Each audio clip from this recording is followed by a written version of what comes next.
नमस्कार मित्रांनो, महाराष्ट्र कामगार आयुक्तालय भरती 2026साठी हा व्हिडिओ खूप महत्त्वपूर्ण आहे. कारण या व्हिडिओमध्ये आपण अभ्यासक्रमामध्ये मेन्शन केल्याप्रमाणे महाराष्ट्र खाजगी सुरक्षा रक्षक अधिनियम 1981 हा एकदम डिटेलमध्ये बघणार आहोत. हा संपूर्ण कायदा आपण प्रश्नोत्तरांच्या माध्यमातून बघणार आहोत.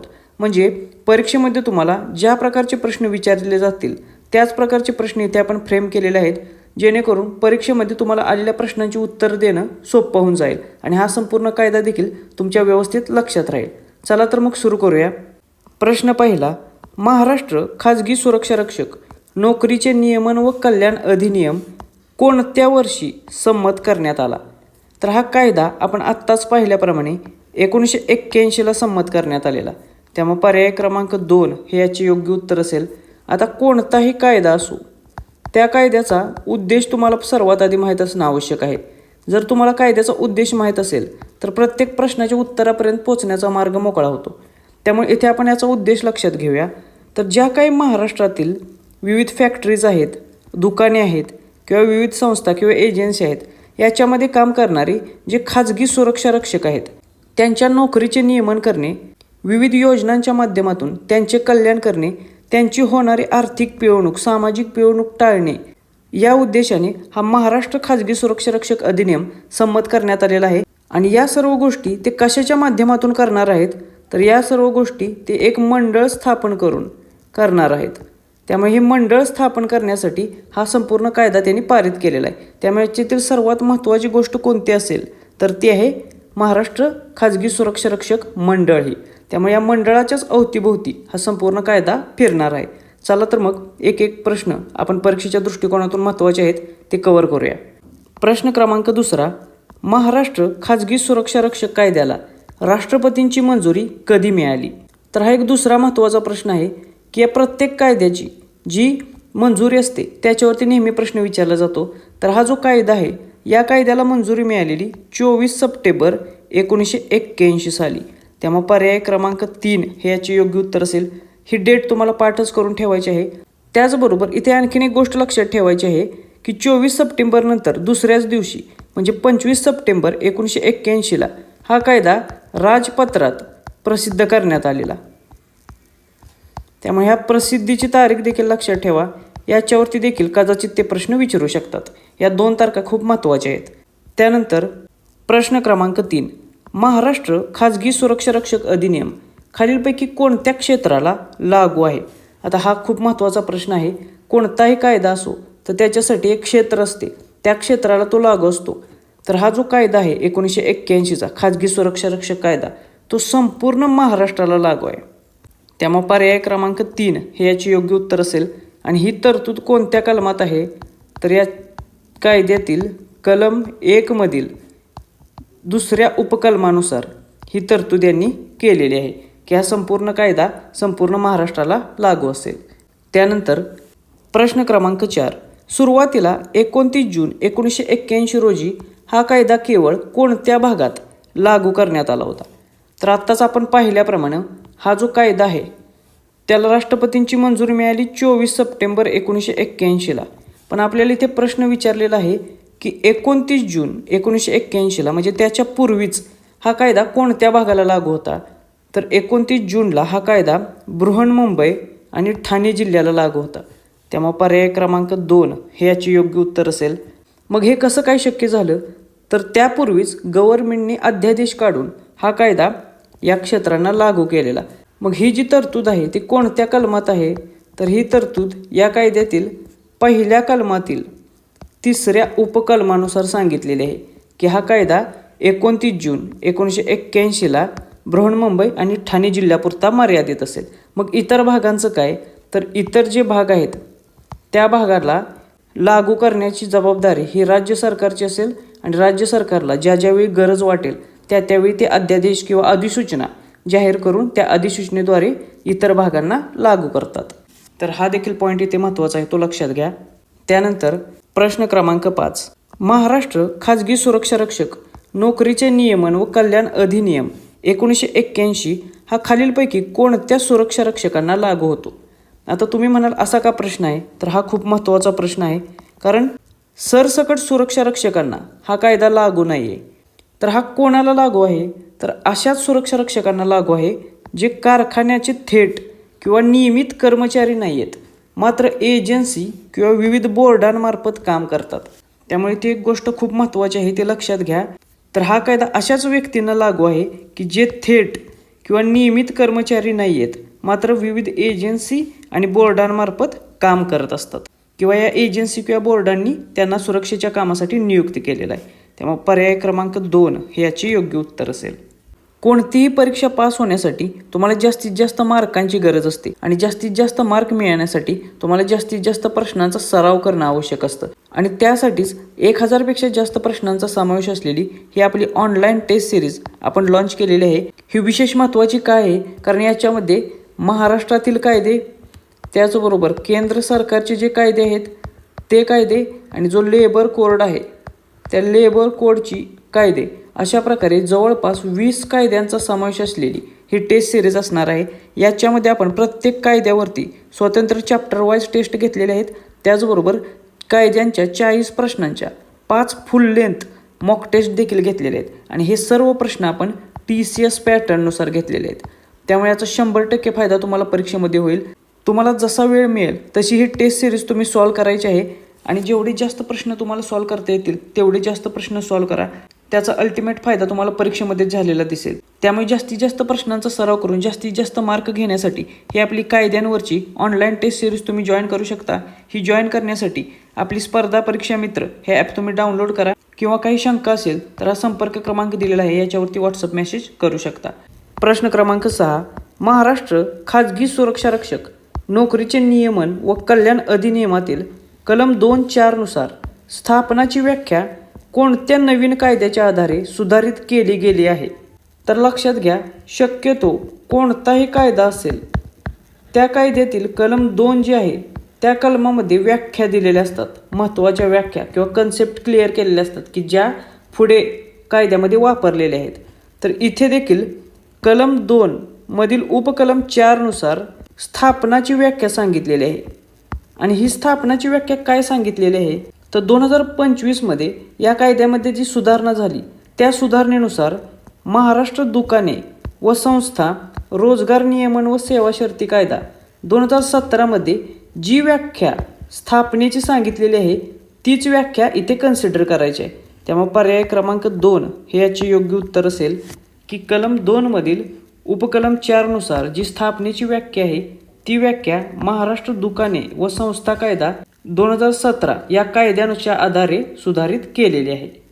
त्यानंतर प्रश्न क्रमांक 7, महाराष्ट्र खाजगी सुरक्षा रक्षक कायद्यानुसार कारखाना किंवा फॅक्टरीची व्याख्या कोणत्या कायद्यानुसार गेलेली आहे? तर मगाशी ज्याप्रमाणे स्थापनेची व्याख्या एका कायद्याच्या आधारे त्यांनी स्पष्ट केलेली आहे, त्याचप्रमाणे कारखाना किंवा फॅक्टरी याची व्याख्या कोणत्या कलमात सांगितलेली आहे? तर याची व्याख्या त्यांनी कलम 2 मधील उपकलम 5 मध्ये सांगितलेले आहे. त्यामुळे हे कलम कशाशी संबंधित आहे? तर कारखाना किंवा फॅक्टरी याचा अर्थ सांगितलेला आहे आणि त्याची व्याख्या त्यांनी कारखाना कायदा 1948 म्हणजेच फॅक्टरी ॲक्ट 1948 नुसार कन्सिडर केलेले आहे. त्यामुळे पर्याय क्रमांक 3 हे याचे योग्य उत्तर असेल. म्हणजेच काय, तर सोप्या शब्दात फॅक्टरी ॲक्ट 1948 मध्ये जी कारखान्याची व्याख्या आहे तीच व्याख्या इथे कन्सिडर करायची आहे. त्यानंतर प्रश्न क्रमांक 8, मुख्य मालक किंवा प्रिन्सिपल एम्प्लॉयर म्हणजे कोण? तर ह्या एक महत्त्वाचा प्रश्न आहे की मुख्य मालक याचा अर्थ काय आहे? तर मुख्य मालक म्हणजे असा व्यक्ती जो कारखाना असेल किंवा ती संस्था असेल याच्यावरती अल्टिमेट कंट्रोल ठेवतो. अल्टिमेट कंट्रोल म्हणजे काय? तर अंतिम नियंत्रण ज्याचे आहे ज्या संस्थेवरती किंवा त्या फॅक्टरीवरती कारखान्यावरती त्याला मुख्य मालक समजलं जातं आणि याची व्याख्या त्यांनी या कायद्यातील कलम 2 मधील 8व्या उपकलमात सांगितलेले आहे. त्यामुळे हे कलम लक्षात ठेवा. कलम 2(8) कशाशी संबंधित आहे? तर मुख्य मालक या व्याख्येशी संबंधित आहे. आणि मुख्य मालक म्हणजे कोण? तर असा व्यक्ती जो कारखान्याचा व्यवस्थापक किंवा ज्याचे कारखान्याच्या व्यवहारांवर अंतिम नियंत्रण आहे त्याला मुख्य मालक प्रिन्सिपल एम्प्लॉयर म्हटले जाईल. त्यामुळे पर्याय क्रमांक 2 हे याचे योग्य उत्तर असेल. त्यानंतर प्रश्न क्रमांक 9. सुरक्षा रक्षकाच्या वेतनामध्ये खालीलपैकी कशाचा समावेश होत नाही? तर हा एक खूप सुंदर प्रश्न आहे. अशाच प्रकारचे प्रश्न परीक्षेमध्ये विचारले जातात. तर सुरक्षा रक्षकाचे जे वेतन आहे किंवा वेजेस आहे त्याच्यामध्ये कशाचा समावेश होतो याच्यापेक्षा कशाचा समावेश होत नाही याच्यावरती प्रश्न विचारला जाईल. तर हे जे सुरक्षा रक्षकाचे वेतन आहे त्या वेतनामध्ये घर भाडे भत्ता असेल, इतर वैद्यकीय सुविधांचे मूल्य असेल, भविष्य निर्वाह निधी म्हणजे जो PF आहे त्याच्यामध्ये मालकाचे योगदान असेल, प्रवास भत्ता असेल, त्यानंतर इतर विशेष खर्च जे आहेत ते खर्च असतील, त्यानंतर ग्रॅच्युइटी असेल,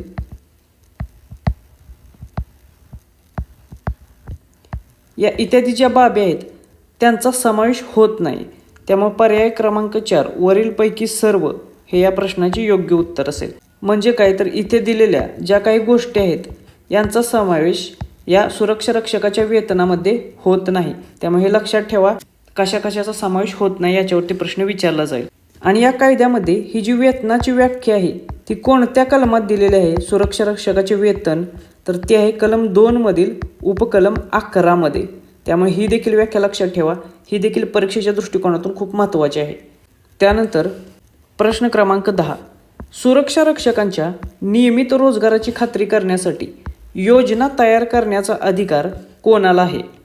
तर हा कायदा सुरक्षा रक्षकांच्या कल्याणासाठी किंवा त्यांच्या नियमित रोजगाराचे नियमन करण्यासाठी, त्याची खात्री घेण्यासाठी योजना तयार करण्याचा अधिकार कोणाला देतो? तर हा कायदा राज्य शासनाला किंवा राज्य सरकारला योजना तयार करण्याचा अधिकार देतो. त्यामुळे पर्याय क्रमांक 3 हे याचे योग्य उत्तर असेल. आणि अशी तरतूद सुरक्षा रक्षकांसाठी योजना तयार करण्याची कोणत्या कलमात दिलेली आहे हे कलम देखील लक्षात ठेवा. या कलमावरती देखील तुम्हाला प्रश्न विचारला जाईल. तर कलम 3 मध्ये सुरक्षा रक्षकांसाठी योजना तयार करण्याची तरतूद दिलेली आहे. मग जे काही सुरक्षा रक्षक असतील त्यांचा व्यवस्थित पुरवठा सुनिश्चित करणे, त्याचबरोबर त्यांचे कल्याण करणे, त्यांच्या नोकरीचे नियमन करणे, याच्यासाठी राज्य सरकार योजना कशी तयार करेल? तर अधिसूचनेद्वारे. राज्य सरकार वेळोवेळी अधिसूचना काढून योजना तयार करू शकते. प्रश्न क्रमांक 11. जर एखाद्या मुख्य मालकाने नोंदणीकृत सुरक्षा रक्षकाचे वेतन वेळेत मंडळाकडे जमा केले नाही तर मंडळ जास्तीत जास्त किती टक्के अधिभार आकारू शकते? तर इथे लक्षात घ्या, इथे प्रोसेस काय आहे? तर एखादा कारखाना आहे. आधी प्रोसेस लक्षात घ्या. तर एखादा कारखाना आहे, या कारखान्याचा मुख्य मालक आहे आणि हा मुख्य मालक जे त्याच्यासाठी काम करणारे नोंदणीकृत सुरक्षा रक्षक आहेत त्यांचे वेतन बोर्डाकडे जमा करत असतो. हे जे बोर्ड आहे सुरक्षा रक्षकांचे त्याच्याकडे, आणि मग हे बोर्ड त्या सुरक्षा रक्षकाला त्याचे वेतन देत असते. तर ही झाली प्रोसेस. मग समजा एखाद्या मालकाने कारखान्याच्या त्याच्यासाठी काम करणारा जो नोंदणीकृत सुरक्षा रक्षक आहे त्याचे वेतन योग्य वेळेमध्ये बोर्डाकडे जमा केले नाही तर मग अशा वेळी ते मंडळ जास्तीत जास्त किती टक्के पेनल्टी किंवा दंडात्मक कारवाई त्या मुख्य मालकाकडून वसूल करू शकते? तर जी थकीत रक्कम आहे त्या थकीत रकमेच्या जास्तीत जास्त 10% अधिकची रक्कम ही दंडात्मक कारवाई म्हणून त्या मुख्य मालकाकडून आकारू शकते. त्यामुळे पर्याय क्रमांक 2 हे याचे योग्य उत्तर असेल. हा खूप महत्त्वाचा प्रश्न आहे, लक्षात घ्या. ज्या काही दंडात्मक कारवाई असतात, मग तो कोणताही कायदा असो, त्याच्यावरती प्रश्न विचारले जातात. त्यामुळे हे लक्षात घ्या. मग ही जी तरतूद आहे ती या कायद्यातील कोणत्या कलमात सांगितलेलं आहे ते देखील महत्त्वाचं आहे. तर 3ऱ्या कलमातील दुसरे उपकलम आहे त्याच्यामधील ई मध्ये ही तरतूद दिलेली आहे. आता इतक्या डीपमध्ये आपण का जातोय कलमांच्या बाबतीत? तर हे जे 2 कायदे आहेत ते परीक्षेमध्ये किंवा अभ्यासक्रमामध्ये डायरेक्ट मेन्शन केलेले आहेत. त्यामुळे त्याच्यावरती ते कितीही डीपमध्ये जाऊन प्रश्न विचारू शकतात. त्यामुळे हे 2 कायदे अतिशय डिटेलमध्ये, अतिशय बारकाईमध्ये उपकलमापर्यंत जाऊन आपल्याला व्यवस्थित करायचे आहेत. त्यामुळे लक्षात घ्या, कलम 3(2)E मध्ये ही तरतूद करण्यात आलेली आहे. त्यानंतर प्रश्न क्रमांक 12. जेव्हा सुरक्षा रक्षकाला काम उपलब्ध नसते अशा काळात त्याला योजनेच्या अटीनुसार कोणते वेतन मिळण्याचा अधिकार आहे? तर इथे लक्षात घ्या की एखादा सुरक्षा रक्षक आहे, तो कामासाठी उपलब्ध आहे आणि काम करायची त्याची इच्छा देखील आहे. पण अशा वेळी जर त्याला कामच उपलब्ध नसेल, म्हणजे कामासाठी तो उपलब्ध आहे काम करायची त्याची इच्छा पण आहे, पण त्याच्यासाठी कामच उपलब्ध नाही आहे, तर अशावेळी त्याला किमान हमी वेतन मिळण्याची गॅरंटी आहे किंवा अधिकार आहे. म्हणजे जरी त्याला काम उपलब्ध नसेल परंतु तो कामासाठी उपलब्ध आहे, त्यामुळे त्याला कमीत कमी वेतन जे ठरलेले असेल ते मिळण्याचा अधिकार आहे. त्यामुळे ही गोष्ट इथे लक्षात घ्या. याच्यावरती देखील प्रश्न येऊ शकतो. ही तरतूद आहे कलम 3(2)F मध्ये. त्यामुळे ही तरतूद देखील लक्षात ठेवा. ही देखील महत्त्वाची तरतूद आहे की एखादा सुरक्षारक्षक कामासाठी उपलब्ध आहे परंतु त्याला जर काम दिलेलं नसेल तर या कलमानुसार त्याला मिनिमम गॅरंटी वेज मिळण्याचा अधिकार आहे. त्यानंतर प्रश्न क्रमांक 13. 2023च्या दुरुस्तीनुसार योजनेतील नियमांचे पहिल्यांदाच उल्लंघन केल्यास जास्तीत जास्त किती दंडाची तरतूद आहे? तर सुरक्षारक्षक कायद्यामध्ये 2 महत्त्वाच्या सुधारणा आत्ता अलीकडे झालेल्या आहेत. एक आहे 2023ची सुधारणा आणि दुसरी आहे 2025ची सुधारणा. या दोन्ही सुधारणा परीक्षेच्या दृष्टिकोनातून महत्त्वाच्या आहेत, त्याच्यावरती प्रश्न विचारले जातील. तर या 2023च्या सुधारणेनुसार जर या योजनेतील एखाद्या नियमाचे उल्लंघन केले आणि असे उल्लंघन त्या व्यक्तीकडून पहिल्यांदाच जर झाले तर अशा व्यक्तीला जास्तीत जास्त 5 लाख रुपयापर्यंतचा दंड ठोठावला जाऊ शकतो. त्यामुळे पर्याय क्रमांक 3 हे याचे योग्य उत्तर असेल. म्हणजे या 5 लाखापर्यंत कितीही रकमेचा दंड ठोठावता येतो, परंतु 5 लाखापेक्षा जास्त रक्कम त्याच्याकडून वसूल केली जाऊ शकत नाही. त्यामुळे दंडाची मॅक्झिमम रक्कम किती आहे तर ते आहे 5 लाख. हे लक्षात घ्या. कोणत्या गुन्ह्यासाठी तर पहिल्यांदाच केलेल्या गुन्ह्यासाठी. त्यानंतर प्रश्न क्रमांक 14. महाराष्ट्र खाजगी सुरक्षारक्षक नोकरीचे नियमन व कल्याण अधिनियमानुसार योजनेच्या नियमांचे दुसऱ्यांदा किंवा त्यानंतर उल्लंघन केल्यास जास्तीत जास्त किती दंडाची तरतूद आहे? तर आपण मगाशी पाहिलं, जर पहिल्यांदा उल्लंघन केलं तर जास्तीत जास्त 5 लाख रुपये दंडाची तरतूद आहे. मात्र दुसऱ्यांदा उल्लंघन जर झालं तर त्याच्यासाठी जास्तीत जास्त 10 लाख रुपयापर्यंतच्या दंडाची तरतूद केलेली आहे. त्यामुळे पर्याय क्रमांक 2 हे याचे योग्य उत्तर असेल. ही देखील दंडाची रक्कम लक्षात ठेवा, याच्यावरती देखील प्रश्न येईल. त्यानंतर प्रश्न क्रमांक 15. गुन्हा सिद्ध झाल्यानंतरही उल्लंघन चालू ठेवल्यास प्रति दिवस किती अतिरिक्त दंडाची तरतूद आहे? हा खूप महत्त्वाचा प्रश्न आहे. अशा प्रकारचे प्रश्न परीक्षेमध्ये नेहमी विचारले जातात आणि हा देखील प्रश्न 100% येऊ शकतो. समजा एखादी व्यक्ती आहे, त्याच्यावरती गुन्हा सिद्ध झाला आहे किंवा त्याचे दोषारोप सिद्ध झालेले आहेत आणि तरी देखील तो गुन्हा करतच सुटलेला आहे. एखाद्या नियमाचे किंवा त्या नियमाचे वारंवार उल्लंघन त्याने चालूच ठेवलेले आहे, तर अशा व्यक्तीला तो गुन्हा सिद्ध झाल्यानंतर प्रतिदिन 5,000 रुपये एवढा अतिरिक्त दंड आकारला जाऊ शकतो. त्यामुळे पर्याय क्रमांक 3 हे याचे योग्य उत्तर असेल. हे देखील लक्षात ठेवा, याच्यावरती देखील प्रश्न येऊ शकतो. प्रश्न क्रमांक 16. महाराष्ट्र खाजगी सुरक्षारक्षक नोकरीचे नियमन व कल्याण अधिनियम 1981 नुसार राज्य सरकार नवीन योजना तयार करण्यापूर्वी किंवा विद्यमान योजनेमध्ये बदल करण्यापूर्वी कोणाशी सल्लामसलत करते? तर इथे एक नवीन योजना किंवा नवीन एक समिती इंट्रोड्यूस होत आहे. तर एक गोष्ट लक्षात घ्या की या कायद्यामधील कलम 4(1) नुसार अशी तरतूद केलेली आहे की राज्य सरकार नवीन योजना जाहीर करू शकते, नवीन योजना तयार करू शकते, जी चालू योजना आहे त्या योजनेत बदल करू शकते किंवा ती रद्द करू शकते. परंतु असं करण्यापूर्वी त्यांना सल्लागार समितीशी सल्लामसलत करावी लागेल. त्यामुळे पर्याय क्रमांक 2 हे याचे योग्य उत्तर असेल. या कायद्यातील कलम 4(1) लक्षात ठेवा, हे महत्त्वाचे आहे. या कलमानुसार राज्य सरकार या सल्लागार समितीशी सल्लामसलत किंवा विचारविनिमय करूनच योजना तयार करेल किंवा ती रद्द करेल. त्यामुळे सल्लागार समिती देखील महत्त्वाची आहे, जी पुढे जाऊन कलम 15 अंतर्गत स्थापन केली जाते. त्याच्याबाबत आपण पुढच्या प्रश्नांमध्ये सविस्तर बघूया. त्यानंतर प्रश्न क्रमांक 17. महाराष्ट्र खाजगी सुरक्षारक्षक नोकरीचे नियमन व कल्याण अधिनियम 1981 नुसार योजना तयार करण्याबाबत काही वाद किंवा प्रश्न निर्माण झाल्यास अंतिम निर्णय घेण्याचा अधिकार कोणाला आहे? आता एक गोष्ट इथे लक्षात घ्या, ती म्हणजे आपण मगाशीच पाहिलं की योजना तयार करण्याचा अधिकार कोणाला आहे, तर तो आहे राज्य सरकारला. मग जर योजना तयार करण्याचा अधिकार राज्य सरकारला असेल तर ती एखादी विशिष्ट योजना सुरक्षारक्षकांना किंवा त्याच्या मालकांना लागू होते की नाही याबाबत जर काही विवाद असेल किंवा काही प्रश्न निर्माण झाला असेल तर सल्लागार समितीच्या सल्ल्यानुसार राज्य सरकार त्याबाबत अंतिम निर्णय घेऊ शकतो किंवा तसा अधिकार आहे राज्य सरकारला. त्यामुळे पर्याय क्रमांक 3 हे याचे योग्य उत्तर असेल. आणि ही जी तरतूद आहे, ही तरतूद कोणत्या कलमात आहे ते कलम देखील महत्त्वाचे आहे. तर ही तरतूद आहे कलम 5 मध्ये. त्यामुळे कलम 5 देखील लक्षात ठेवा. प्रश्न क्रमांक 18, सुरक्षा मंडळाच्या रचनेमध्ये कोणाचे प्रतिनिधी समाविष्ट असतात? तर खूप महत्त्वाची गोष्ट आहे. सुरक्षा मंडळाची रचना याच्यावरती 100% तुम्हाला प्रश्न विचारला जाईल की खाजगी सुरक्षा रक्षकांचे जे मंडळ आहे त्याच्यामध्ये कोणाकोणाचा समावेश होतो.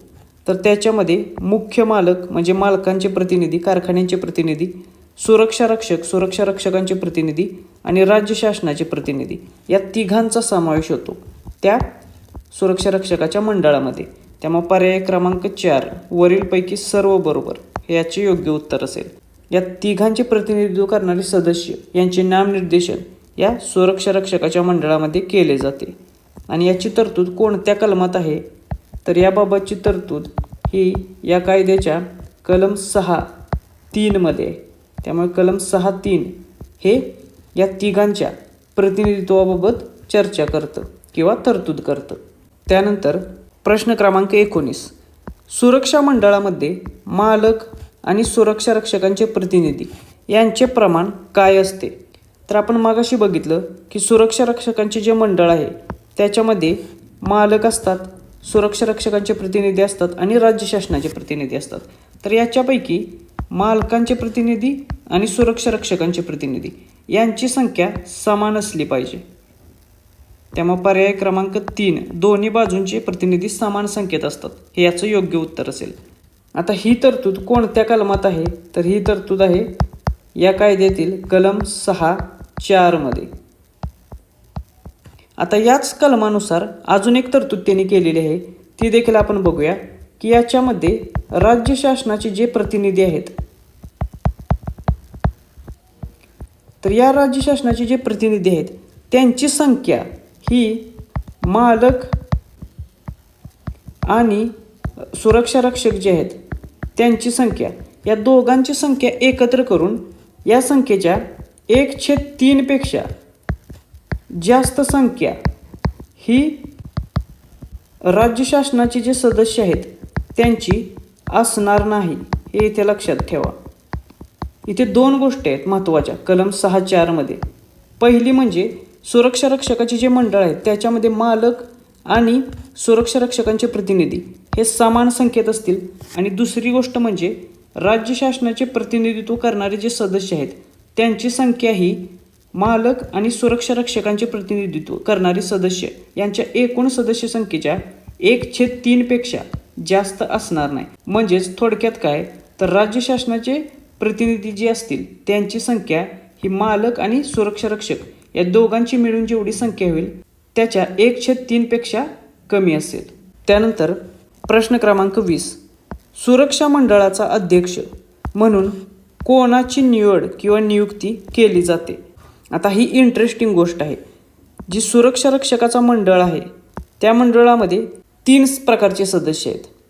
एक आहेत सुरक्षा रक्षक, दुसरे आहेत मालक आणि तिसरे आहेत राज्य सरकारचे प्रतिनिधी.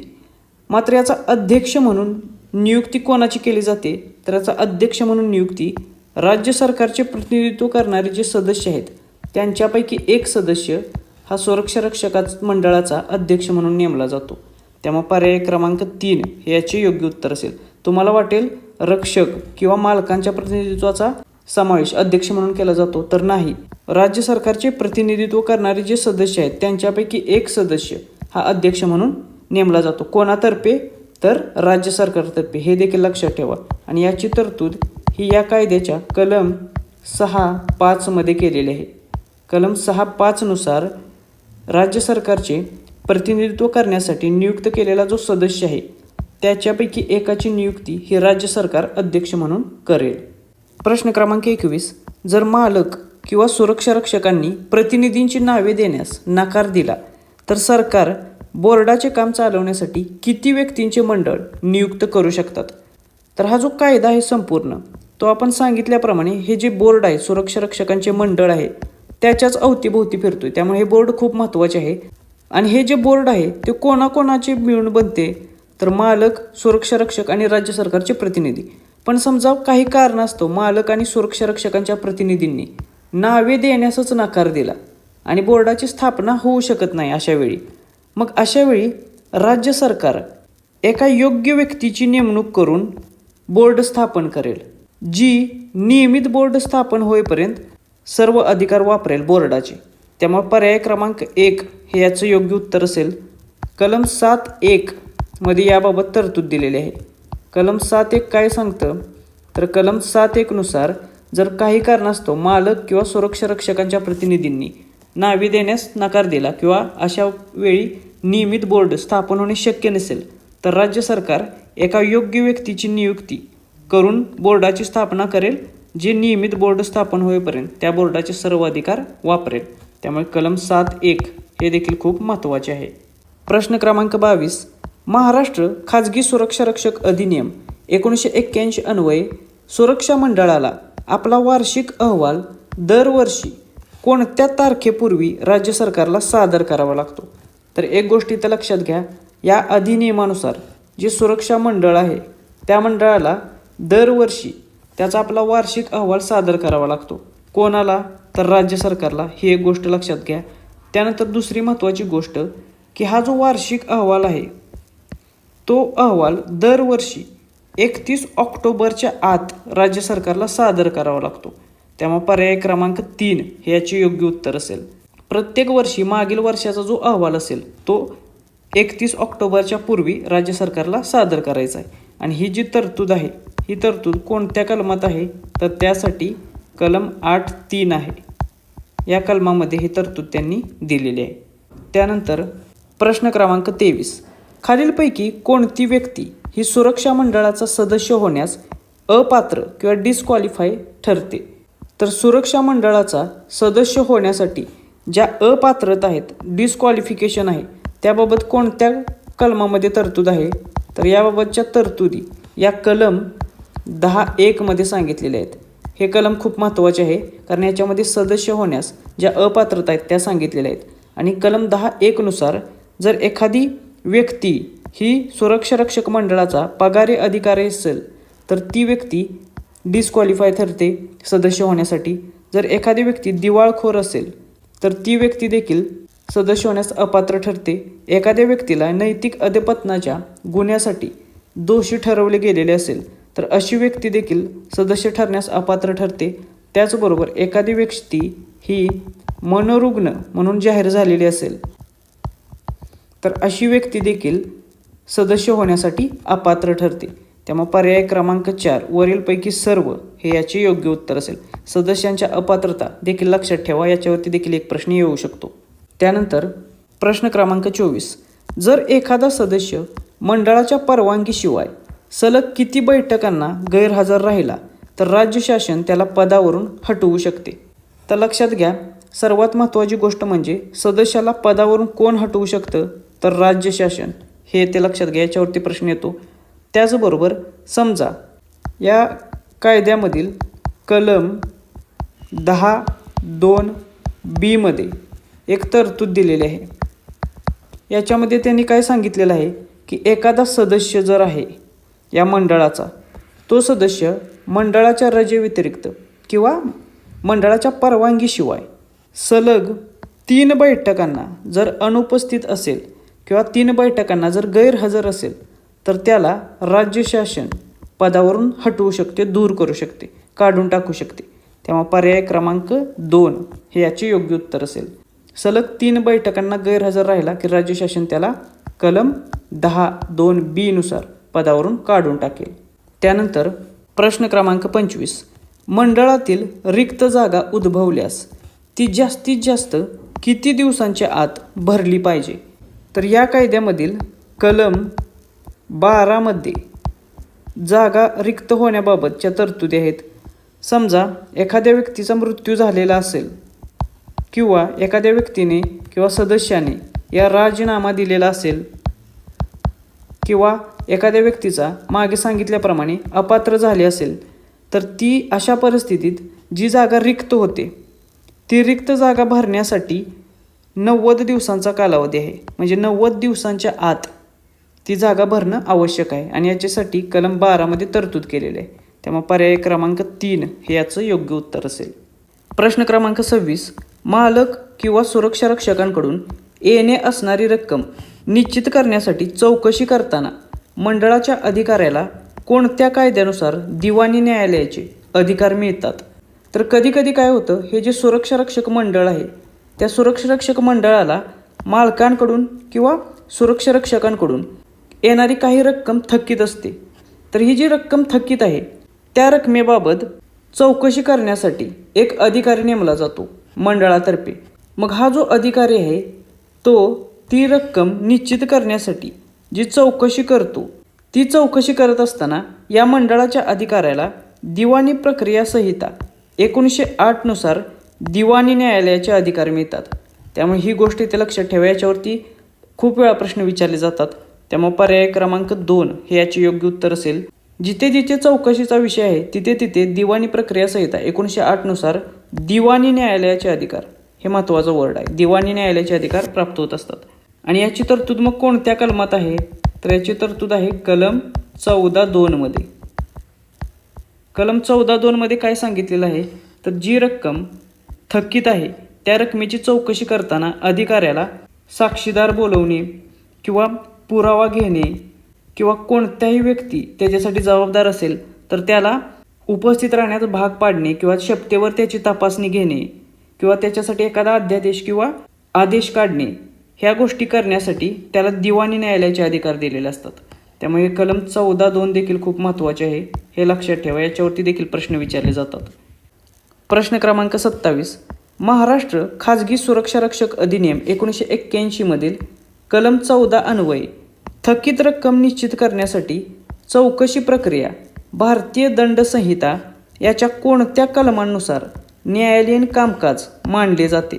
तर आणखीन एक थोडासा डीपमध्ये जाऊन जर प्रश्न विचारायचा असेल, त्यांना थोडासा अवघड प्रश्न विचारायचा असेल या चौकशी प्रक्रियेवरती, तर ते अशा स्वरूपाचा प्रश्न विचारतील.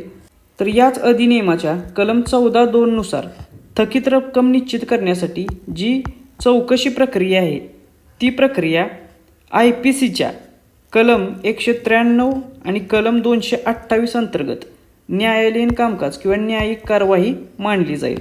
त्यामुळे पर्याय क्रमांक 2 हे या प्रश्नाची योग्य उत्तर असेल. त्यानंतर प्रश्न क्रमांक 28. कलम 14 अंतर्गत निश्चित केलेली आणि थकीत असलेली रक्कम कोणत्या स्वरूपात वसूल केली जाऊ शकते? तर मागाशीच आपण बघितलं की कलम 14(2) मध्ये जी प्रक्रिया सांगितलेली आहे ती काय आहे, तर एखादी रक्कम थकीत असेल तर ती रक्कम निश्चित करण्यासाठी एक चौकशी अधिकारी असेल, तो चौकशी करेल. त्याच्यासाठी तो दिवाणी न्यायालयाचे अधिकार वापरेल, चौकशीसाठी बोलवेल, आदेश काढेल, शपथेवर काही तपासण्या करेल आणि ही प्रक्रिया केल्यानंतर तो थकीत रक्कम निश्चित करेल. आणि समोरची जी बाजू आहे म्हणजे मालक असतील किंवा सुरक्षा रक्षक असेल तर यांना देखील त्यांची बाजू न्याय बाजू मांडण्याचा अधिकार देईल आणि त्याच्यानंतर ती जी थकीत रक्कम आहे ती निश्चित केली जाईल आणि ती निश्चित केलेली थकीत रक्कम जमीन महसुलाची थकबाकी ज्याप्रमाणे वसूल केली जाईल त्याचप्रमाणे त्याच स्वरूपात वसूल केली जाईल. त्यामुळे पर्याय क्रमांक 2 हे याचे योग्य उत्तर असेल. या अधिनियमातील कलम 14(5) नुसार निश्चित केलेली जी थकीत रक्कम आहे किंवा थकबाकी आहे ती जमीन महसुलाची थकबाकी वसूल केल्याप्रमाणे केली जाईल. त्यामुळे हे लक्षात ठेवा, हे देखील खूप महत्त्वाचा प्रश्न आहे. त्यानंतर प्रश्न क्रमांक 29. महाराष्ट्र खाजगी सुरक्षा रक्षक अधिनियमातील 2025च्या दुरुस्तीनुसार जर सल्लागार समिती कोणत्याही कारणास्तव कार्यरत नसेल तर राज्य सरकार काय करू शकते? तर आपण पाठीमागच्याच एका प्रश्नामध्ये पाहिलं की ही जी सल्लागार समिती आहे, ॲडवायझरी कमिटी, ती किती महत्त्वपूर्ण आहे.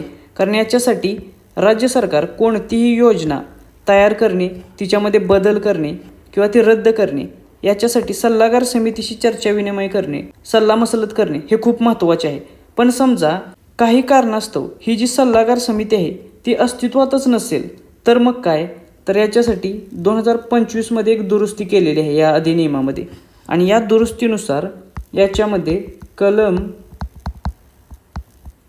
15(1)(a) हे नवीन कलम ॲड केलेलं आहे आणि कलम 15(1)(a) नुसार जर समिती कार्यरत नसेल, सल्लागार समिती, तर राज्य सरकार हे सल्लागार समितीच्या सल्ल्याशिवाय किंवा त्यांच्याशी विचारविनिमय केल्याशिवाय कायद्याची अंमलबजावणी आणि थेट निर्णय घेऊ शकते. म्हणजे सल्लागार समिती अस्तित्वात नसेल तर त्यांच्याशी विचारविनिमय करण्याची राज्य सरकारला काहीही गरज नाही. त्यांच्या विचारविनिमयाशिवाय थेट निर्णय हे राज्य सरकार घेईल. त्यामुळे पर्याय क्रमांक 2 ही याची उत्तर असेल. त्याचबरोबर कलम 15(1) हे जे नवीन ॲड केलेले आहे 2025च्या दुरुस्तीनुसार ते देखील लक्षात ठेवा. याच्यावरती प्रश्न निश्चितच विचारला जाईल. त्यानंतर प्रश्न क्रमांक 30, सल्लागार समितीमध्ये कोणाचे प्रतिनिधित्व किंवा प्रतिनिधी समाविष्ट असतात? तर सर्वात महत्त्वाची गोष्ट आधी, ही जी सल्लागार समिती आहे त्याच्याशी संबंधित कलम कोणते, असा डायरेक्ट प्रश्न तुम्हाला विचारला जाईल. तर कलम 15मध्ये सल्लागार समिती किंवा सल्लागार समितीची स्थापना आणि रचना याच्याबाबत तरतुदी आहेत. मग या सल्लागार समितीमध्ये कोण कोण असतात, कोणते प्रतिनिधी असतात? तर या सल्लागार समितीमध्ये मुख्य मालक, सुरक्षा रक्षक, राज्य सरकारचे प्रतिनिधी आणि राज्य विधिमंडळाचे सदस्य म्हणजे MLA, आमदार देखील असतात. आपण जे रक्षक मंडळ पाहिलेलं आहे त्या रक्षक मंडळामध्ये, आणि इथे एक मेजर फरक आहे हे लक्षात ठेवा, सुरक्षा रक्षकांचे जे मंडळ आहे त्या मंडळामध्ये मुख्य मालक, सुरक्षा रक्षक आणि राज्य सरकारचे प्रतिनिधित्व असतात. मात्र ही जी सल्लागार समिती आहे त्याच्यामध्ये मुख्य मालक, सुरक्षा रक्षक, राज्य सरकारचे प्रतिनिधी, त्याचबरोबर राज्य विधिमंडळाचे सदस्य देखील असतात, आमदार देखील असतात. त्यामुळे पर्याय क्रमांक 4 वरीलपैकी सर्व हे याचे योग्य उत्तर असेल. आणखीन एक गोष्ट इथं लक्षात ठेवा, ती म्हणजे याच अधिनियमातील कलम 15(2) मध्ये सांगितलेलं आहे की सल्लागार समितीमध्ये हे मुख्य मालक, सुरक्षा रक्षक आणि राज्य विधिमंडळाचे सदस्य जे आहेत ते समान संख्येने असतील. म्हणजे त्यांची संख्या समसमान असेल हे लक्षात ठेवा, समान संख्या. तर जे राज्य सरकारचे प्रतिनिधी असेल त्यांची संख्या ही 25% जास्त असणार नाही. त्यामुळे हे देखील लक्षात ठेवा. याच्यावरती देखील तुम्हाला प्रश्न विचारला जाईल की राज्य सरकारची प्रतिनिधींची संख्या किती असू शकते? तर 25% असू शकते, त्याच्यापेक्षा जास्त असणार नाही. प्रश्न क्रमांक 31, 2025च्या दुरुस्तीनुसार सल्लागार समितीच्या गैरसरकारी सदस्यांचा कार्यकाळ किती वर्षांचा असतो? तर ही 2025ची दुरुस्ती येथे खूप महत्त्वाची आहे, कारण याच्यापूर्वी सल्लागार समितीचे जे गैरसरकारी सदस्य होते त्यांचा कार्यकाळ होता 3 वर्षांचा. मात्र 2025च्या दुरुस्तीनुसार कलम 15(6)A ॲड करण्यात आलेला आहे आणि या 15(6)A नुसार जे सल्लागार समितीतील गैरसरकारी सदस्य आहेत त्यांचा कार्यकाळ हा 5 वर्ष एवढा निश्चित केलेला आहे. त्यामुळे पर्याय क्रमांक 3 हे याचे योग्य उत्तर असेल. हा जो गैरसरकारी सदस्यांचा कार्यकाळ आहे तो त्यांच्या राजपत्रामध्ये नाव प्रसिद्ध झाल्यापासून पुढे 5 वर्ष असा मोजला जातो. त्यानंतर प्रश्न क्रमांक 32, महाराष्ट्र खाजगी सुरक्षा रक्षक कायद्याच्या कलम 16 अंतर्गत नियुक्त केलेला निरीक्षक हा भारतीय दंड संहितेच्या कलम 21 नुसार काय मानला जातो? तर हा देखील एक खूप महत्त्वाचा प्रश्न आहे. अशा स्वरूपाचे प्रश्न देखील परीक्षेमध्ये विचारले जातात. तर या कायद्याच्या कलम 16 मध्ये काय तरतूद करण्यात आलेली आहे? तर याच्या कलम 16 मध्ये एका निरीक्षकाची तरतूद केलेली आहे.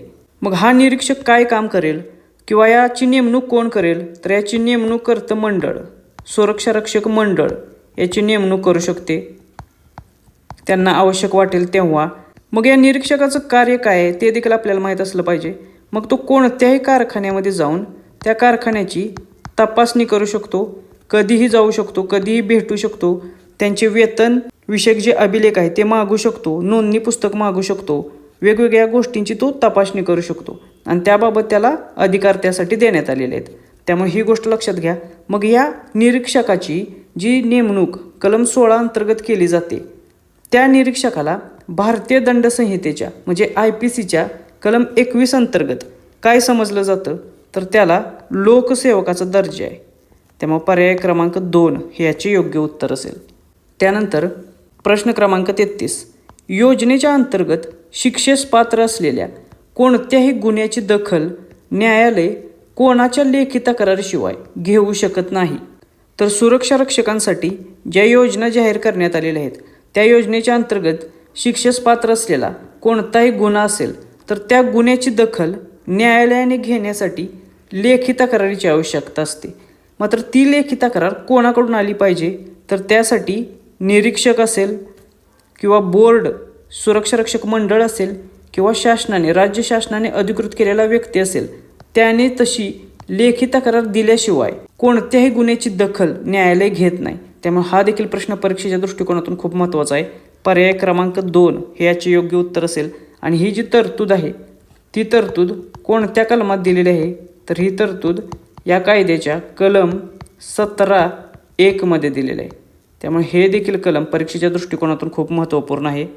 त्यानंतर प्रश्न क्रमांक 34, महाराष्ट्र खाजगी सुरक्षा रक्षक कायद्याअंतर्गत गुन्ह्यांची सुनावणी केवळ कोणत्या न्यायालयात केली जाऊ शकते तर याच्या संबंधी देखील तरतूद या कायद्यामध्ये करण्यात आलेली आहे. या कायद्यातील कलम 17(2) मध्ये असं सांगण्यात आलेलं आहे की या कायद्यातील जे काही गुन्हे आहेत त्यांची सुनावणी ही केवळ महानगर दंडाधिकारी किंवा प्रथम श्रेणी दंडाधिकारी यांच्या न्यायालयात केली जाऊ शकेल. त्यामुळे पर्याय क्रमांक 2 हे याचे योग्य उत्तर असेल. महानगर दंडाधिकारी किंवा प्रथम श्रेणी दंडाधिकारी ही 2 न्यायालयांची नावे लक्षात ठेवा. यांच्यासमोरच या कायद्यातील जे गुन्हे आहेत त्या गुन्ह्यांची सुनावणी केली जाऊ शकते. त्यानंतर प्रश्न क्रमांक 35, कलम 18 नुसार कोणत्या वयापेक्षा कमी असलेल्या व्यक्तीला बालक म्हणून, सुरक्षा रक्षक म्हणून काम करण्यास बंदी आहे. तर या कायद्यातील सर्वात महत्त्वाचा प्रश्न आहे हा प्रश्न 100% तुम्हाला विचारू शकतात. तर कलम 18 मध्ये काय सांगितलेलं आहे तर या कायद्यातील कलम 18 मध्ये सांगितलेलं आहे की ज्याने वयाची 18 वर्षे पूर्ण केली नाहीत अशा व्यक्तींना बालक म्हणून, सुरक्षा रक्षक म्हणून काम करण्याची बंदी असेल. त्यामुळे पर्याय क्रमांक 4 हे याचे योग्य उत्तर असेल.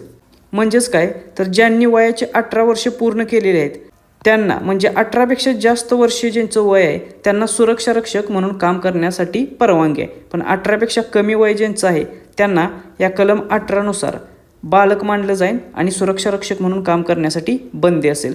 आणि ही जी 18 वर्षाची तरतूद आहे ती 2025च्या सुधारणेनुसार केलेली आहे. त्यामुळे ही देखील सुधारणा लक्षात ठेवा. याच्यापूर्वी 14 वर्ष अशी अट होती, मात्र 2025च्या सुधारणेनुसार 18 वर्षापेक्षा मोठ्या मुलांना काम करण्यासाठी परवानगी असेल. प्रश्न क्रमांक 36, सुरक्षा रक्षकांना अपघात किंवा दुखापत झाल्यास कोणत्या कायद्याच्या तरतुदी लागू होतात तर जे नोंदणीकृत सुरक्षा रक्षक आहेत त्यांचा जर अपघात झाला किंवा दुखापत झाली तर त्यासाठी कामगार नुकसान भरपाई अधिनियम 1923च्या तरतुदी त्यांना लागू होतात. त्यामुळे पर्याय क्रमांक 2 हे याचे योग्य उत्तर असेल. आणि ही जी तरतूद आहे ही तरतूद कोणत्या कलमात सांगितलेली आहे तर ही या कायद्याच्या कलम 19 मध्ये सांगितलेली आहे. या कायद्यातील कलम 19 नुसार सुरक्षा रक्षकांना जर अपघात झाला किंवा दुखापत झाली तर कामगार नुकसान भरपाई अधिनियम 1923च्या ज्या तरतुदी आहेत त्या आवश्यक त्या बदलांसह लागू होतात. त्यानंतर प्रश्न क्रमांक 37, महिला सुरक्षा रक्षकांसाठी कोणता कायदा लागू करण्याची तरतूद कलम 21 मध्ये आहे तर महाराष्ट्र सुरक्षा रक्षक अधिनियम जे आहे 1981 त्याच्यामधील कलम 21 हे देखील खूप महत्त्वाचे आहे. कारण या कलम 21 नुसार राज्य सरकार अधिसूचना काढून ज्या महिला सुरक्षा रक्षक आहेत त्यांच्यासाठी मातृत्व लाभ कायदा 1961 व त्यातील काही तरतुदी आवश्यक त्या बदलांसह लागू करू शकते. त्यामुळे पर्याय क्रमांक 2 हे याचे योग्य उत्तर असेल. हा देखील खूप महत्त्वाचा प्रश्न आहे आणि कलम 21 हे लक्षात ठेवा.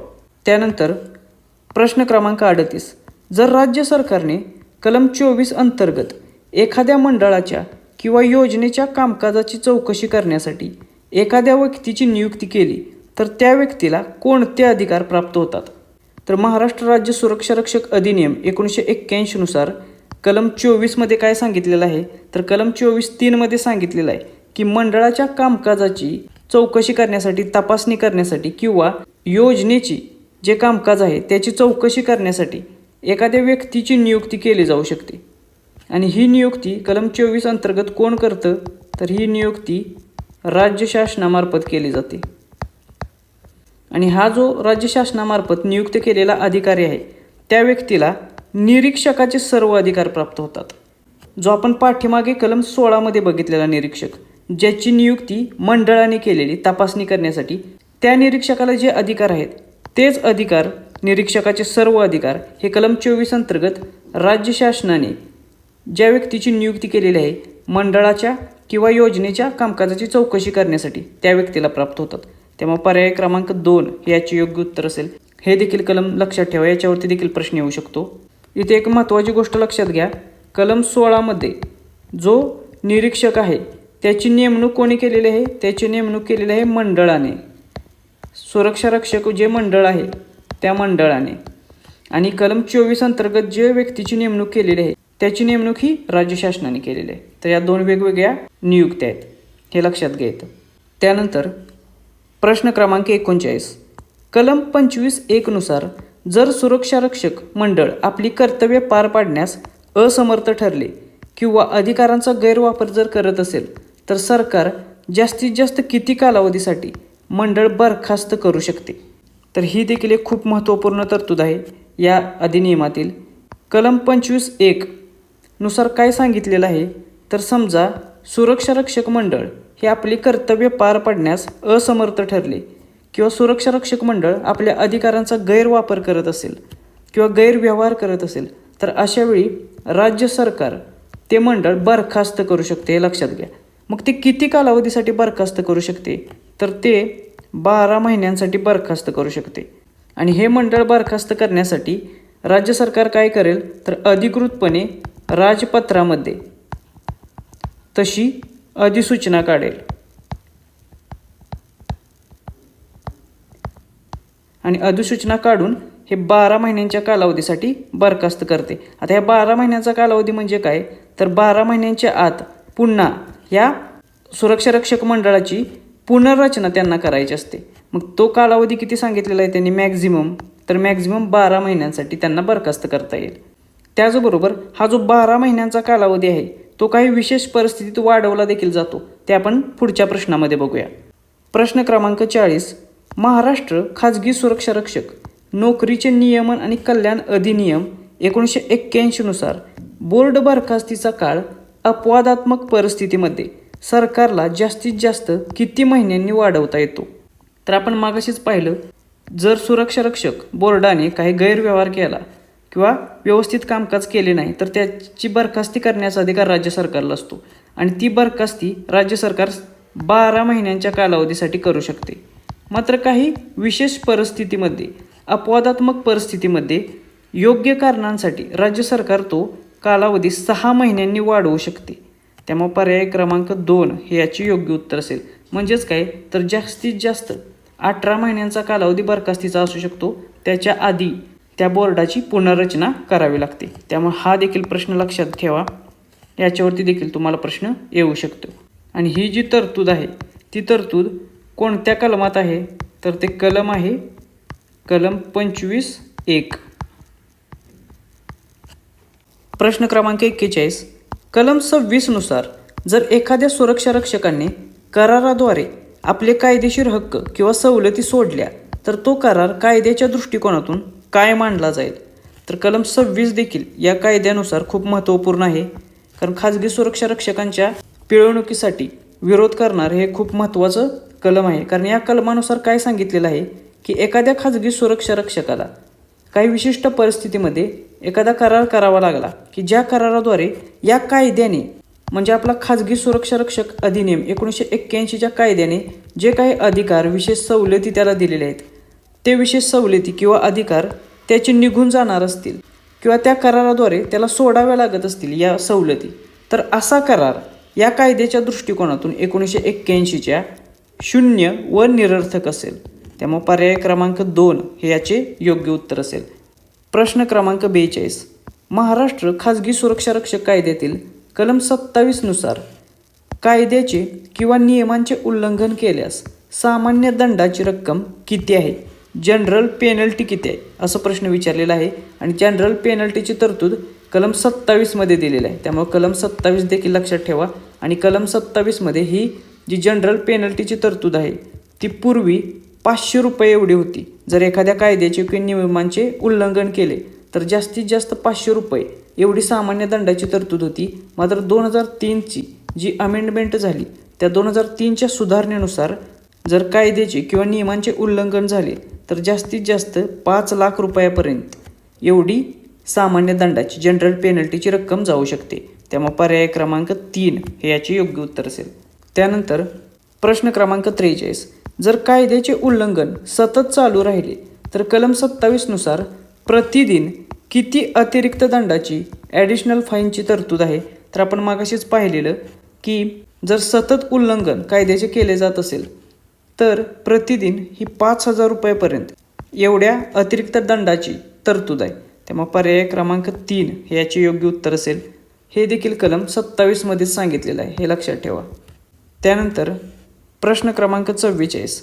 कलम 27 नुसार गुन्ह्याची तडजोड करण्याचा अधिकार कोणाला आहे?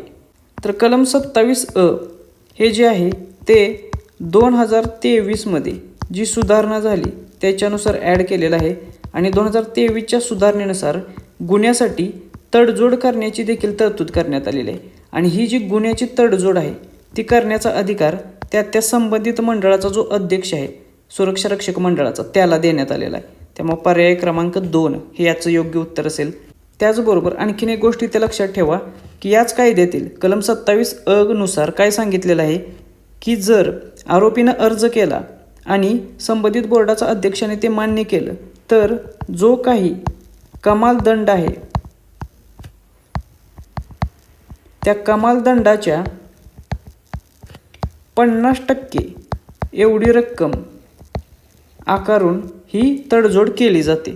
त्यामुळे ही तडजोड करण्यासाठी कमाल दंडाच्या 50% रक्कम आकारली जाईल, हे देखील लक्षात ठेवा. याच्यावरती देखील प्रश्न येऊ शकतो. त्यानंतर प्रश्न क्रमांक 45. बोर्डाच्या अध्यक्षाने तडजोड करून गोळा केलेली रक्कम कुठे जमा केली जाते? आता आपण मागाशीच पाहिलं की तडजोड करण्यासाठी बोर्डाचा अध्यक्षाला तो अधिकार देण्यात आलेला आहे आणि त्यासाठी कमाल रकमेच्या 50% रक्कम घेऊन ती तडजोड केली जाऊ शकते. मात्र ही जी तडजोड करून जमा झालेली रक्कम आहे ती कुठे जमा केली जाईल? तर ती रक्कम संबंधित मंडळाचे जे प्रशासकीय खाते आहे ॲडमिनिस्ट्रेटिव्ह अकाउंट त्या अकाउंटमध्ये जमा केले जाईल. त्यामुळे पर्याय क्रमांक 3 हे याचे योग्य उत्तर असेल आणि याचा उपयोग संबंधित मंडळाकडून त्या मंडळाच्या किंवा बोर्डाच्या प्रशासनासाठी केला जाईल. त्यामुळे ही देखील इन्फॉर्मेशन इथे लक्षात ठेवा. प्रश्न क्रमांक 46. कलम 27(a)(2) नुसार जर एखाद्या व्यक्तीने किती वर्षांच्या आत तोच गुन्हा दुसऱ्यांदा किंवा त्यानंतर केला असेल तर त्या गुन्ह्याची आपापसात तडजोड केली जाऊ शकत नाही. तर मगाशी आपण बघितलं की गुन्ह्याची तडजोड केली जाऊ शकते. मात्र जर एखाद्या व्यक्तीने एकदा तडजोड केलेली असेल आणि तडजोड केल्यानंतर तोच गुन्हा परत 3 वर्षांच्या आत केला किंवा एखादी व्यक्ती एखाद्या गुन्ह्यासाठी दोषी ठरलेली असेल आणि दोषी ठरल्यानंतर पुन्हा त्या व्यक्तीने 3 वर्षांच्या आत तो गुन्हा पुन्हा केला तर अशा वेळी तडजोड केली जाऊ शकत नाही. त्यामुळे हा 3 वर्षांचा कालावधी लक्षात ठेवा. एकच गुन्हा 3 वर्षांच्या आत केला किंवा तडजोड केल्यानंतर पुन्हा तोच गुन्हा 3 वर्षांच्या आत केला तर पुन्हा तडजोड केली जाऊ शकत नाही. त्यामुळे कलम 27(a)(2) हे काय सांगतं ते देखील लक्षात ठेवा. प्रश्न क्रमांक 47. जर न्यायालयामध्ये खटला प्रविष्ट असताना किंवा झाल्यानंतर गुन्ह्याची तडजोड झाली तर संबंधित कोर्ट आरोपीला काय आदेश देते? तर एखादा गुन्हा आहे, तो गुन्हा घडला आहे आणि त्याचा खटला न्यायालयामध्ये गेलेला आहे आणि तो खटला न्यायालयामध्ये प्रलंबित आहे आणि अशा वेळी बाहेर जर बोर्डाचे जे अध्यक्ष आहेत त्या बोर्डाच्या अध्यक्षांनी सुरक्षा रक्षक मंडळाच्या गुन्ह्याची तडजोड केली आणि ही जी तडजोड केलेली आहे त्याची लेखी माहिती ही जर बोर्डाच्या अध्यक्षांनी न्यायालयाला समोर दिली तर न्यायालय अशा वेळी त्या आरोपीला दोषमुक्त करते. त्यामुळे पर्याय क्रमांक 3 हे याचे योग्य उत्तर असेल. आणि ही जी तरतूद आहे ती कोणत्या कलमात आहे? तर ही तरतूद या अधिनियमाच्या कलम 27(a)(4) मध्ये देण्यात आलेली आहे. आणि कलम 27(a)(4) काय सांगतं की जर खटला प्रलंबित असेल तर बोर्डाच्या अध्यक्षांनी जर तडजोड केली आणि या केलेल्या तडजोडीची माहिती त्यांनी जर लेखी स्वरूपात न्यायालयाला दिली तर न्यायालय संबंधित आरोपीला मुक्त करेल, दोषमुक्त करेल. त्यानंतर प्रश्न क्रमांक 48 कलम 28 नुसार महाराष्ट्र खाजगी सुरक्षा रक्षक कायद्याची किंवा योजनेची अंमलबजावणी सद्भावनापूर्वक करताना केलेल्या कृतीसाठी कोणाला कायदेशीर संरक्षणाची तरतूद आहे. तर परीक्षेच्या दृष्टिकोनातून हे कलम 28 देखील खूप महत्त्वाचे आहे.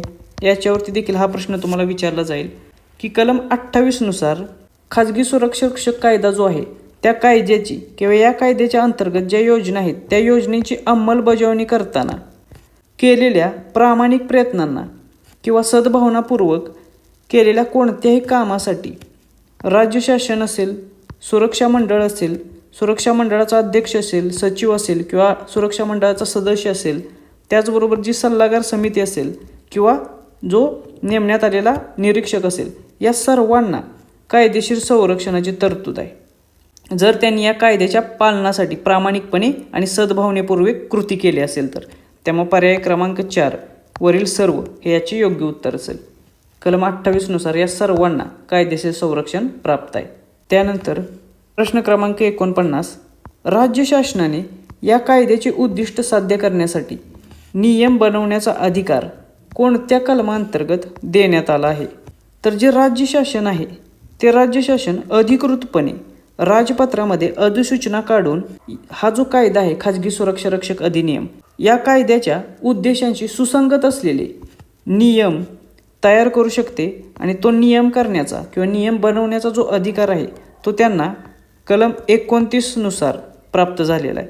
त्यामुळे पर्याय क्रमांक 3 हे याचे योग्य उत्तर असेल. राज्य सरकारास नियम बनवण्याचा अधिकार हे कोणत्या कलमात आहे तर ते आहे कलम 29 मध्ये. प्रश्न क्रमांक 50 महाराष्ट्र खाजगी सुरक्षा रक्षक नोकरीचे नियमन व कल्याण अधिनियम 1981 या कायद्याअंतर्गत तयार केलेले नियम आणि योजना मंजुरीसाठी राज्य विधिमंडळाच्या दोन्ही सभागृहांसमोर एकूण किती दिवसांच्या कालावधीसाठी ठेवणे बंधनकारक आहे.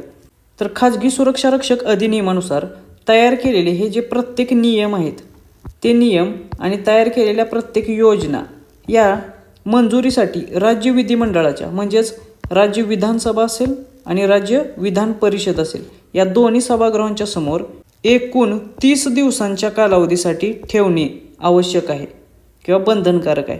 त्यामुळे पर्याय क्रमांक 2 हे याचे योग्य उत्तर असेल. आणि हा जो 30 दिवसांचा कालावधी आहे तो एका अधिवेशनासाठी असू शकतो किंवा सलग 2 अधिवेशनांमध्ये मिळून सुद्धा असू शकतो. आणि ही जी तरतूद आहे 30 दिवसांची ही कोणत्या कलमात आहे तर ही तरतूद कलम 30 मध्ये आहे. त्यामुळे कलम 30 देखील लक्षात ठेवा. याच्यावरती देखील तुम्हाला प्रश्न विचारला जाईल. यानंतर आपण महाराष्ट्र खाजगी सुरक्षा रक्षक अधिनियम 1981 जो बघत आहे त्या अधिनियमातील कलम आणि त्या कलमामध्ये कोणत्या तरतुदी आहेत अशा प्रकारे मी एक लिस्ट बनवलेली आहे. ही लिस्ट तुम्ही वाचून घ्या कारण परीक्षेमध्ये आपल्याला कोणत्या कलमामध्ये कोणती तरतूद आहे याच्यावरती प्रश्न विचारले जातील. त्यावेळी जेव्हा डायरेक्ट कलमावरती प्रश्न विचारला जाईल तेव्हा याची माहिती असणं खूप आवश्यक आहे. त्यामुळे परीक्षेच्या दृष्टिकोनातून ही जी सर्व कलमे आहेत ती व्यवस्थितरित्या लक्षात ठेवण्याचा प्रयत्न करा. वारंवार वाचा म्हणजे तुमच्या लक्षात राहील. तर अशा रीतीने हे परीक्षेच्या दृष्टिकोनातून महत्त्वाचे असलेले 50 MCQ बघितलेले आहेत TCS पॅटर्ननुसार. आणि या 50 MCQच्या माध्यमातून आपण कामगार आयुक्तालय भरती 2026साठी सांगितलेला जो महाराष्ट्र खाजगी सुरक्षा रक्षक अधिनियम आहे तो अधिनियम एकदम व्यवस्थितरित्या डिटेलमध्ये बघितलेला आहे. अशाच प्रकारचे प्रश्न किंवा हेच प्रश्न यातील काही प्रश्न तुम्हाला 100% परीक्षेमध्ये आलेले दिसतील. त्यामुळे याची चांगली रिव्हिजन करा. परीक्षेला अतिशय कमी वेळ बाकी आहे. त्यामुळे ज्या प्रकारे आपण हा कायदा सुरक्षा रक्षकांचा कव्हर केलेला आहे त्याच प्रकारे परीक्षेपर्यंत आपण प्रत्येक कायद्याची अशाच प्रकारे लेक्चर घेण्याचा प्रयत्न करू आणि MCQच्या माध्यमातून तुमची परीक्षेपर्यंत सर्व कायदे अतिशय चांगल्या रीतीने कसे तयार होतील याच्याकडे आपण लक्ष देऊ.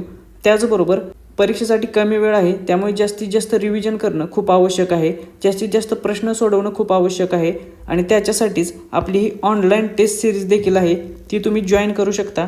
ती जॉईन करण्यासाठी स्पर्धा परीक्षा मित्र हे आपले ॲप तुम्ही डाउनलोड करा. त्या ॲपवरती आपला सर्व कायद्यांचा समावेश असलेली विशेष ऑनलाईन टेस्ट सिरीज अवेलेबल आहे. त्याचबरोबर या व्हिडिओमधील प्रश्नांची रिव्हिजन तुम्हाला करायची असेल तर त्यासाठी या व्हिडिओची PDF देखील आपल्या टेलिग्राम चॅनलला मी टाकत आहे. त्याची लिंक खाली डिस्क्रिप्शन बॉक्समध्ये दिलेली आहे. भेटूया नेक्स्ट लेक्चरच्या माध्यमातून. थँक्यू.